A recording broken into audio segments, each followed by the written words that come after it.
અમરેલીથી સમાચાર સાવરકુંડલા પંથકમાં ધોધમાર વરસાદ ખાબક્યો। સાવરકુંડલામાં 2 કલાકમાં 3 ઇંચથી વધુ વરસાદ નોંધાયો। સાવરકુંડલા શહેર અને ગ્રામ્ય વિસ્તારોમાં મન મૂકીને વરસ્યા મેઘરાજા। વરસાદી પાણીથી ખેતરો તરબોળ થયા। સાવરકુંડલા શહેરની નાવલી નદીમાં પૂર આવ્યું। નાવલી નદીમાં નવા નીર આવ્યા। વરસાદના બીજા રાઉન્ડમાં નાવલી નદી વહેતી થઈ। વંડા, વીજપડી, પઠવડી સહિતના ગામડાઓમાં ધોધમાર વરસાદ ખાબક્યો। જગતનો તાત ખુશખુશાલ છે।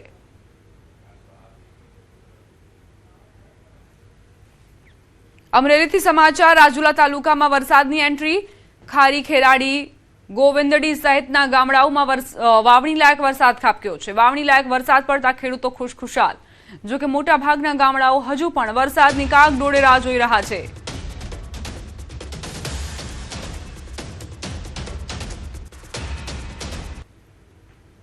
સુરત જિલ્લામાં વરસાદી માહોલ છવાયો છે। માંડવી તાલુકાના ઉપરવાસમાં વરસાદને પગલે ખાડીમાં પૂર જેવી સ્થિતિ।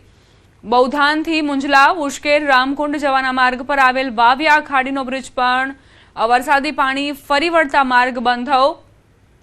બૌધાનથી મુંજલાવ જવા માટે હવે 8 કિલોમીટરનો ચક્રાવો ફરવો પડશે।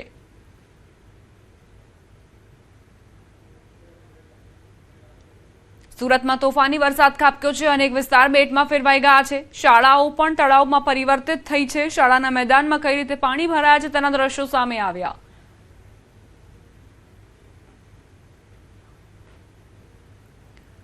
સુરતમાં થોડા જ વરસાદમાં ઠેર ઠેર પાણી ભરાયા છે। મુખ્ય રોડ પર પાણી ભરાતા પરેશાની થઈ રહી છે। મૈધરપુરા પોલીસ સ્ટેશન સામે પાણી ભરાયા।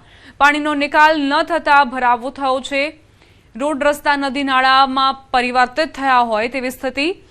લિનિયર બસ સ્ટેન્ડની સામે કઈ રીતે પાણી ભરાયા છે તેના દ્રશ્યો સામે આવ્યા। રેલવે સ્ટેશન વિસ્તારમાં બ્રિજ બનાવવાની કામગીરી ચાલુ છે। બ્રિજ સેલના અધિકારી કર્મચારીઓ દ્વારા પાણી નિકાલની કામગીરી કરાઈ રહી છે।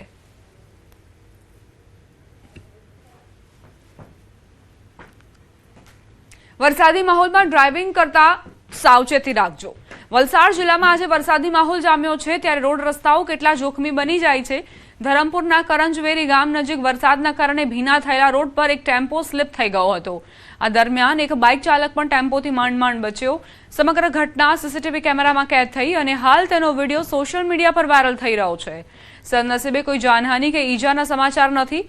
લોકોએ રાહતનો શ્વાસ લીધો।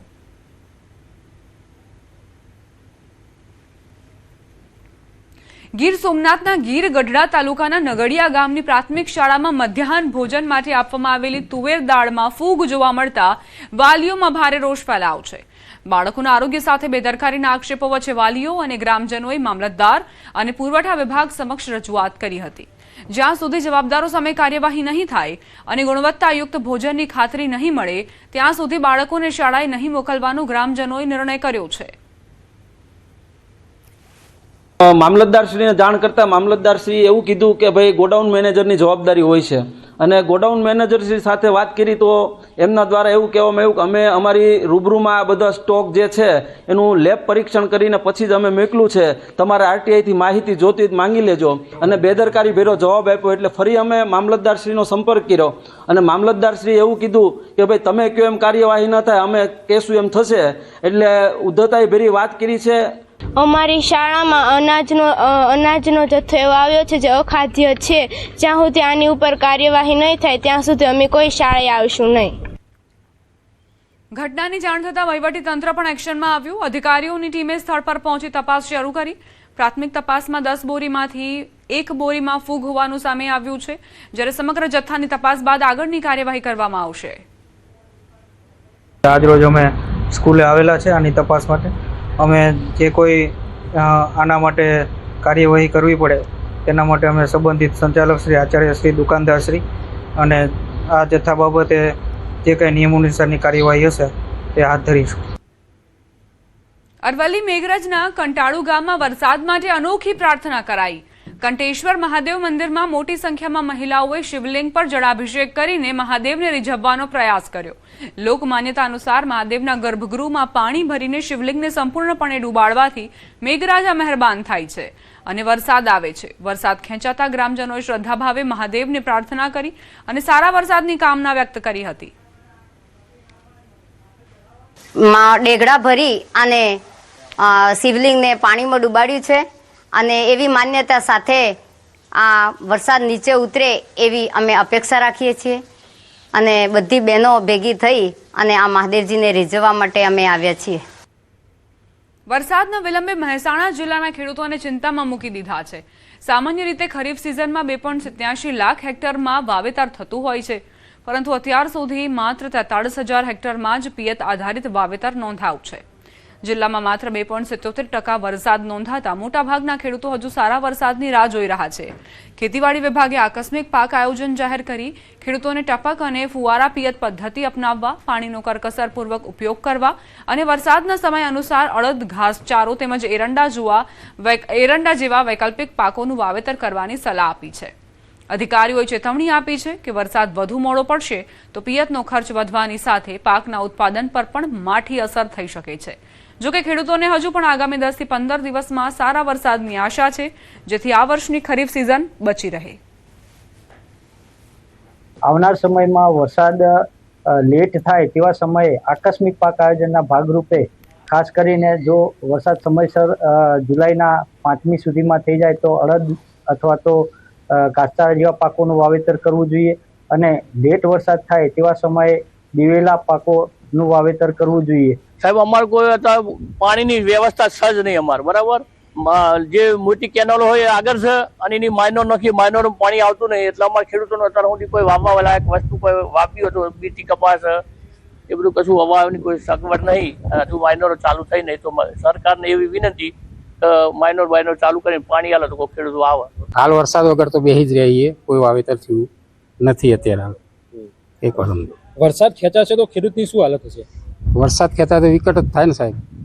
આ 15 દિવસમાં થાય તો હજુ બરોબર, બાકી તો પછી કોઈ મતલબ નહીં. છોટાઉદેપુર જિલ્લામાં વરસાદ ખેંચાતા જગતના તાતના ભારે માથે ચિંતાના વાદળ ઘેરાયા છે. કેટલાક ખેડૂતો 3 વખત બિયારણ વાવી ચૂક્યા હોવા છતાં પૂરતો વરસાદ ન મળતા પાક નિષ્ફળ જવાની ભીતિ સેવાઈ રહી છે, જેનાથી ખેડૂતો આર્થિક સંકટમાં ધકેલાયા છે. બીજી તરફ ઓલિયાંબા ગામ નજીક આવેલા નાલેજ તળાવમાં ભરપૂર પાણી હોવા છતાં કેનાલો બિસ્માર હાલતમાં હોવાથી ખેડૂતોને સિંચાઈનું પાણી નથી મળતું.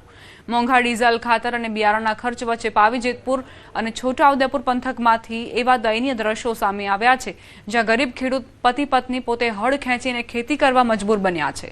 કમરતોડ મોંઘવારી અને કુદરતની થાપ વચ્ચે લાચાર બનેલા આ ખેડૂતો હવે સરકાર સામે આશાભરી નજરે જોઈ રહ્યા છે અને માંગ કરી રહ્યા છે કે કેનાલોની તાત્કાલિક મરામત કરી તેમને પાણી પૂરું પાડવામાં આવે, જેથી આગામી પાકને જીવતદાન મળી શકે.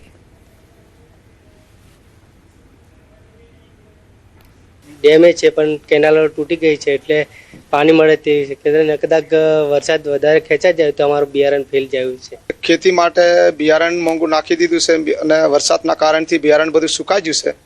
ખેડ માટે વાપરનાર ડીઝલ લાવવાનો પૈસો નથી. હવે ખેડૂતો બધા ખાલી થઈ ગયા છે. હવે ખેડૂતો પાછું વાવેતર કઈ રીતે કરવાના? ખેડૂતોને આ પોતાના બળદો વેચી દેવું પડે છે અને પોતે બળદ બનીને ખેતી કરો એવું પરિસ્થિતિ આવી થઈ ગઈ છે. છોટાઉદેપુર જિલ્લામાં ચોમાસું ખેંચાતા ખેડૂતોને પડતા પર પાટા જેવી પરિસ્થિતિ સર્જાઈ છે. હાલ આપણે ઊભા છે છોટાઉદેપુર તાલુકાના ઓલિયાંબા ગામે. આપ જોઈ શકો છો કે પોતાના ખેતરની અંદર અહીંના ખેડૂતોએ વાવેતર કરી ચૂક્યું છે, પરંતુ ચોમાસું ખેંચાતા હાલ જે ખેડૂતો જે છે ચિંતામાં મુકાયા છે. મહત્વની બાબતો એ છે કે આ વિસ્તારની અંદર મોટો ડેમ પણ આવેલો છે, ડેમ ભરાયેલો પણ છે, પરંતુ આ વિસ્તારના ખેડૂતોને તેનું સિંચાઈ માટે પાણી મળતું નથી. ખેડૂતોનું કહેવું છે કે અહીં જે કેનાલો જે જાય છે તે કેનાલો પ્રી મોન્સૂનની કામગીરી કરવામાં ન આવી અને ત્યાં જે કેનાલો જે છે તે સંપૂર્ણ રીતે તૂટી ગઈ છે. તેના કારણે આ વિસ્તારના ખેડૂતોને પિયત માટે જે સિંચાઈ માટે પાણી મળવું જોઈએ તે મળતું નથી.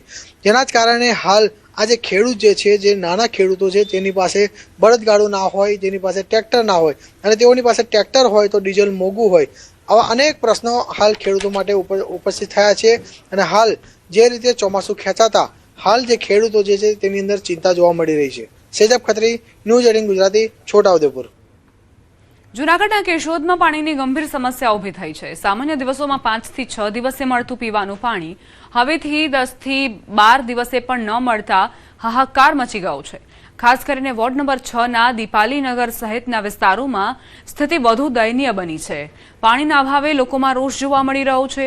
સ્થાનિકોનો આરોપ છે કે ચૂંટણી સમયે આપવામાં આવેલા વચનો છતાં સમસ્યાનો ઉકેલ નથી આવ્યો. કેશોદ નગરપાલિકાના જણાવ્યા મુજબ શહેરને દરરોજ 12 MLD પાણીની